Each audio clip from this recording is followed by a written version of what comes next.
প্রস্তুতি ম্যাচে আত্মবিশ্বাসের বার্তা দিল ব্রাজিল। মিশরকে 2-1 গোলে হারিয়ে বিশ্বকাপের আগে শেষ পরীক্ষায় সফলতার হাসি হাসল সেলেসাওরা। আর এই জয়ের নায়ক তরুণ তুর্কি এনরিক, যার গোলে নিশ্চিত হয়েছে 5 বারের বিশ্ব চ্যাম্পিয়নদের জয়। ম্যাচের শুরু থেকেই দুই দল উপহার দিয়েছে দারুণ প্রতিদ্বন্দ্বিতাপূর্ণ ফুটবল। রেফারির বাঁশি বাজার মাত্র 6 মিনিটের মাথায় এগিয়ে যায় ব্রাজিল। মিশরের রক্ষণভাগে সামান্য ভুলের সুযোগ কাজে লাগিয়ে বল জালে জড়ান ব্রুনো গুইমারেস। তবে সেই আনন্দ বেশিক্ষণ স্থায়ী হয়নি।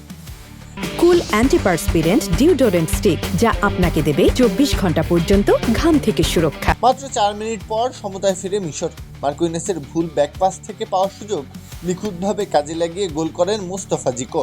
এরপর প্রথমার্ধ জুড়ে দুই দলই একাধিক আক্রমণ সাজালেও রক্ষণভাগের দৃঢ়তায় আর কোনো গোল হয়নি। ফলে বিরতিতে যায় 1-1 সমতায়। দ্বিতীয়ার্ধের শুরুতেই ম্যাচে যোগ হয় নতুন উত্তেজনা। মিশরের হয়ে বদলি হিসেবে মাঠে নামেন পোস্টার বয় মোহাম্মদ সালাহ। অন্যদিকে ব্রাজিল কোচ কার্লো আনচেলত্তির কৌশলগত পরিবর্তন এনে নতুন গতি যোগ করেন আক্রমণ ভাগে।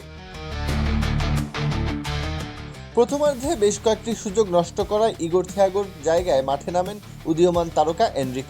আর নামার পরই নিজের সামর্থ্যের ঝলক দেখান এই তরুণ ফরোয়ার্ড।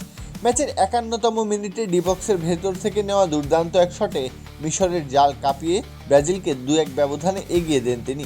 শেষ পর্যন্ত সেই গোলই হয়ে ওঠে ম্যাচের ভাগ্য নির্ধারণকারী মুহূর্ত।